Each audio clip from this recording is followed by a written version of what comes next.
할렐루야, 반갑습니다. 오늘 이 새벽에도 하나님의 은혜가 여러분들과 함께 하기를 소망합니다. 우리 다 함께 주기도문 하면서 예배를 시작하도록 하겠습니다. 하늘에 계신 우리 아버지, 아버지의 이름을 거룩하게 하시며 아버지의 나라가 오게 하시며 아버지의 뜻이 하늘에서와 같이 땅에서도 이루어지게 하소서.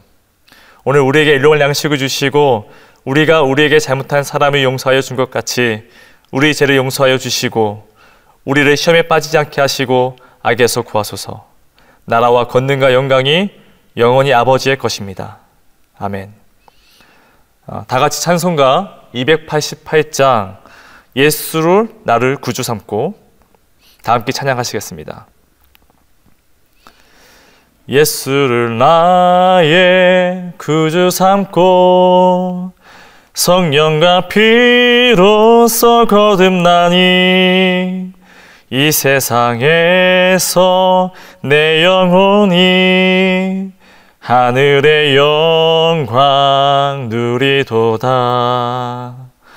이것이 나의 간증이요 이것이 나의 찬송일세. 나 사는 동안 끊임없이 구주를 찬송하리로다. 온전히 주께 맡긴 내 영 사랑의 음성을 듣는 중에 천사들 왕래하는 것과 하늘의 영광 보리로다. 이것이 나의 간증이요 이것이 나의 찬송일세.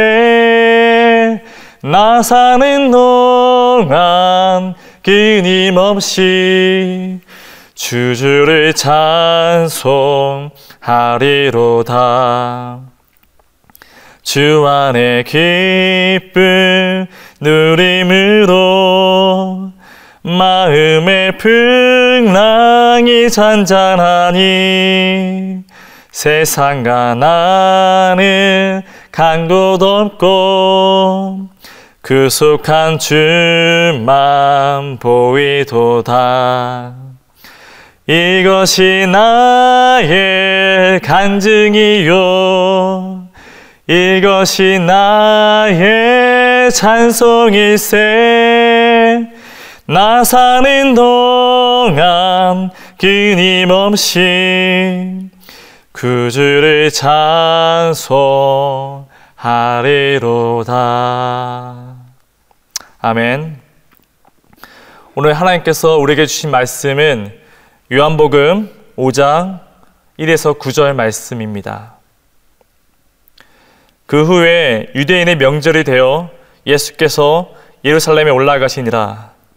예루살렘에 있는 양문 곁에 히브리 말로 베데스다라 하는 못이 있는데 거기 행각 5이 있고 그 안에 많은 병자, 맹인, 다리 저는 사람, 혈기 마른 사람들이 누워 물의 움직임을 기다리니 이는 천사가 가끔 못에 내려와 물을 움직이게 하는데 움직인 후에 먼저 들어가는 자는 어떤 병에 걸렸든지 낫게 되밀어라. 거기 38해 된 병자가 있더라. 예수께서 그 누운 것을 보시고 병이 벌써 오래된 줄 아시고 이르시되 내가 낫고자 하느냐. 병자가 대답하여 주여 물이 움직일 때를 못에 넣어주는 사람이 없어 내가 가는 동안 다른 사람이 먼저 내려가나이다. 예수께서 이르시되 일어나 내 자리를 들고 걸어가라 하시니 그 사람이 곧 나아서 자리를 들고 걸어가니라. 아멘. 오늘은 금요일입니다. 한 주 동안 참 바쁘게 사셨을 것 같습니다. 회사원들에겐 이 금요일은요 평소보다 업무량이 굉장히 많은 줄 압니다.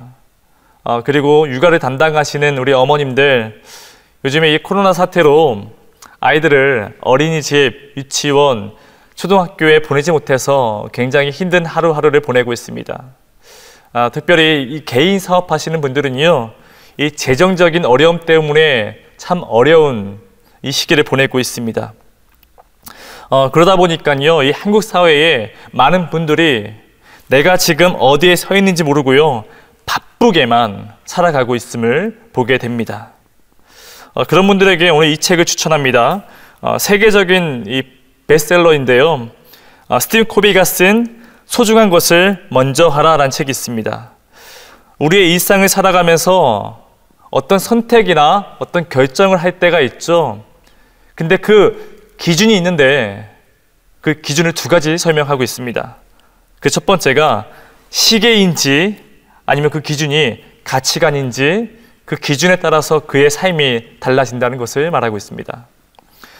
시계가 기준인 사람은요, 목표를 중점으로 살아갑니다.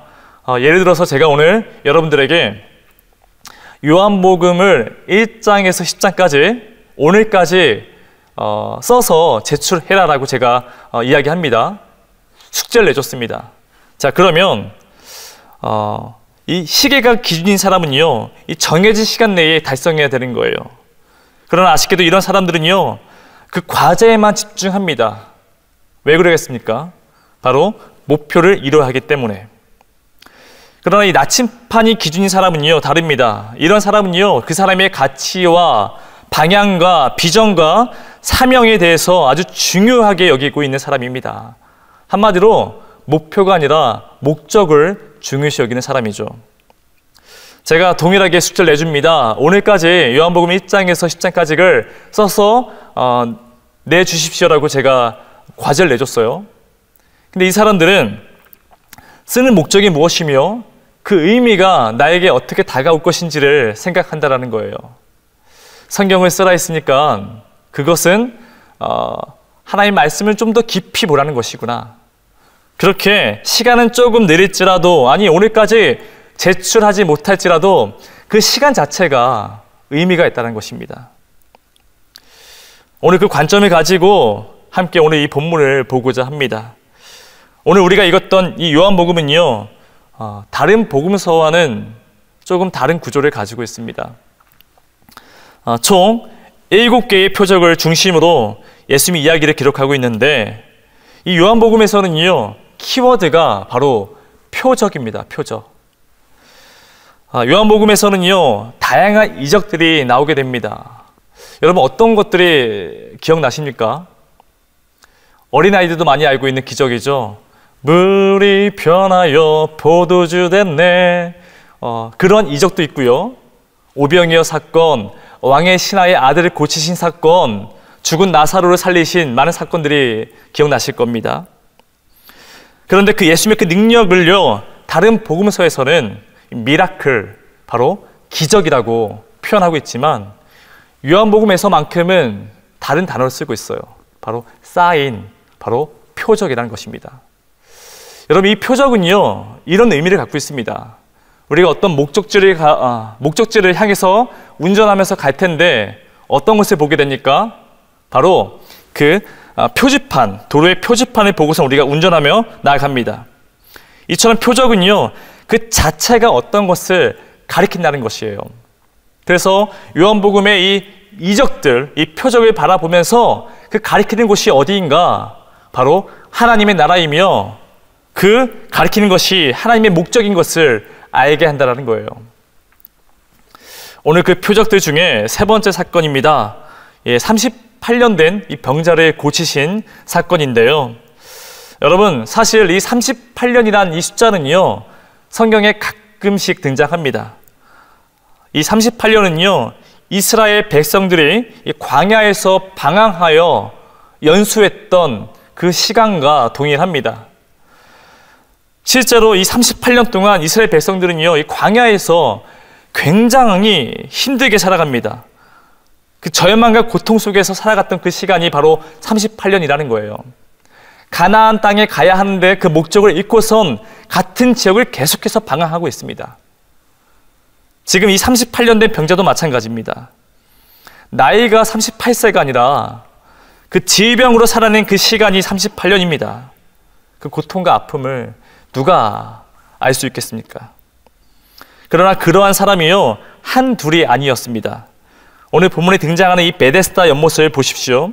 이곳에 수많은 환자들이 북적대고 있습니다. 눈이 보이지 않는 맹인, 다리 저는 사람, 그리고 혈기가 많은 사람 등 그 안에 수많은 병자들이 모여 있는데요. 오늘 이 연못은 그 이름이 바로 베데스다 연못이라 이야기해요. 바로 이 집이라는 이 벳이라는 이 단어와 이 자비르다는 이 헤세드가 합쳐진 단어이죠. 베데스다, 즉 이 자비의 집이라는 이 연못에 많은 병자들이 모여 있습니다. 그런데 이곳에 오래전부터 내려온 이야기가 있습니다. 실제로 그 연못에 때때로 물이 솟아올랐다고 해요. 우리가 왜 온천에 가게 되면 수면 위로 물이 보글보글 이렇게 올라오잖아요. 이것을 우리가 간헐천이라 이야기하는데, 이처럼 그 연못에 물이 솟아올랐다고 합니다. 그러나 이 유대인들의 민간신앙이죠. 이들에겐 물이 올라왔을 때에 그것은 바로 천사가 하늘에서 내려온 것이다라고 생각한 거예요. 그러니 그때 가장 먼저 물에 뛰어든 사람에게 이 병이 날 수 있다라는 그런 유대적 민간신앙을 갖고 있었습니다. 그 중에 38년 동안 이 거적을 깔고 누워 지내던 한 병자가 있는데, 그것을 지나가시면서 예수님이 질문하시는 거예요. 내가 낫고자 하느냐? 자, 여러분 같았으면 뭐라 대답하시겠습니까? 당연히 네, 제가 낫고 싶습니다라고 말할 거예요. 그러나 그는 아주 엉뚱한, 아주 답답한 대답을 합니다. 저 연못에, 그 연못이 동할 때 가장 먼저 들어가야 하는데 저 연못에 나를 넣어줄 사람이 없습니다라고 아주 답답한 말을 한다는 거예요. 주님이 앞에 계십니다. 그럴 때 네, 맞습니다. 주님, 저를 살려주십시오. 저를 고쳐주십시오라고 대답을 할 텐데, 그런 대답이 아니라 연못에 들어갈 방법을 구하고 있습니다. 근데 여러분, 이러한 모습이 꼭 우리의 모습 같다라는 거예요. 교회를 오랫동안 다니고 신앙생활을 아주 길게 하여도요, 엉뚱한 곳에 기준을 세우고 살아간다는 것입니다. 주님이 바로 앞에 계신데 그 주님을 바라보지 못하고 세상에 정해놓은 그 기준을 따라서 살아가는 것이 우리의 모습 같다라는 거예요. 우린 여기서 이 먼저란 단어에 유심히 살펴볼 필요가 있는데요. 바로 4절입니다. 이는 천사가 가끔 못에 내려와 물을 움직이게 하는데 움직인 후에 먼저 들어가는 자는 어떤 병에 걸렸든지 낫게 되밀어라. 먼저 들어가는 자, 그러니까 1등이 아니고선 이 병이 나을 수 없다는 것을 말하고 있습니다. 바로 선착순이죠. 철저히 목표 중심적인 기준을 가지고 있습니다. 나의 목적이 어디인가, 여기는 이 나침반의 기준이 되는 것이 아니라 내가 이것을 이루겠다 하는 그 목표를 가지고 살아가는 시계의 기준으로 살아간다는 거예요. 여러분, 이런 사람에게는요, 복음이 보이지 않습니다. 이런 사람에겐 복음이 들리지가 않습니다. 주님이 나타나셨습니다. 그리고 말씀하세요. 내가 낳고자 하느냐? 그 질문에 하는 말이 나를 넣어주는 사람이 없어 내가 가는 동안에 다른 사람이 먼저 내려가나이다. 여러분, 그가 고침받지 못한 이유가 뭐예요? 다른 사람들이 먼저 그 연못에 내려간다는 것입니다. 많이들 들어보셨죠? 세상이 주로 하는 말이잖아요. 나 아니면 안 된다는 겁니다. 내가 배제돼서는 안 된다는 것을 말하고 있습니다. 반대로 이런 경우도 있죠. 나만 아니면 된다는 거예요. 결국 내가 모든 것이 중심이 되어야 한다는 것입니다. 그러나 여러분, 세상은 그럴 수 있어도 교회는 그럴 수 없습니다. 세상 사람은 그럴 수 있어도 믿는 사람은, 하나님의 자녀는 그렇게 살아갈 수가 없습니다. 그럼에도 다른 사람들을 제치고 내가 먼저 저 연못에 들어갑니다. 그렇게 건강이 회복되고 치유되고 물질의 축복을 이루는 그 삶이 정말 하나님이 원하시는 삶이었을까요? 지금 주님이 그 사람들에게 또 우리에게 말씀하고 계십니다. 8절입니다. 예수께서 이르시되 일어나 내 자리를 들고 걸어가라. 내 자리를 들고 일어나라. 너가 머물고 있는 그 세상의 자리에서 일어나라. 내가 먼저 누리는 그 이기적인 신앙에서 벗어나라. 줄 서고 권력에 기대어 돈으로 성공하고자 하는 그 높은 곳에서 내려와라. 너의 인간의 내면에 그 율법으로 가득 찬 세상의 가치관을 따르지 말고 주님을 따라라. 주님이 말씀하고 있다는 것입니다. 그렇게 주님은요 38년 된 병자를 고치십니다. 여러분, 그 고침받은 그 38년 된 병자는 어떻게 변했을까요? 15절입니다. 그 사람이 유대인들에게 가서 자기를 고친 이는 예수라 하니라. 그는요 주님을 증거하는 삶으로 바뀌었습니다. 그저 38년 동안 누적에 누워 있어서 그냥 병자로 살아가는 것이 아니라 담대히 예수님을 증거하는 삶으로 변했다는 것을 말하고 있습니다. 이것이 우리가 걸어가야 할 모습 아니겠습니까? 여러분, 우리도 이와 똑같은 모습으로 살아가고 있습니다. 베데스다 연못에 병든 모습으로 누워 있습니다. 근데 우리가 선택해야 한다는 것이에요. 고작 물의 움직임을 기다리며 먼저 들어갈 것이다, 그러한 세속적인 기준으로 살아갈 것인지, 아니면 내가 낫고자 하느냐, 그 예수님의 질문에 네 하고 그 자리에 일어나 걸어가든지 우린 선택해야 한다는 것입니다. 저는 오늘 이 새벽에 이 말씀을 듣는 모든 여러분들에게 다 함께 일어나서 나를 고치신 이가 예수다라고 증거하는 삶을 살아가기를 축복합니다. 내 삶 속에서 나를 위해서 죽으시고 부활하신 그 주님을 담대히 외치는 그 복음을 살아가는 하나님의 자녀가 되기를 주님의 이름으로 축원합니다. 기도하겠습니다. 사랑의 주님, 오늘도 말씀으로 하루를 살아갑니다. 그 진리이신 말씀 앞에 무릎 꿇고 기도하오니 세상의 주인 되어 살아가는 삶이 아니라 하나님이 주인 되어 마음껏 주님을 증거하고 고백하는 인생 되게 하여 주시옵소서.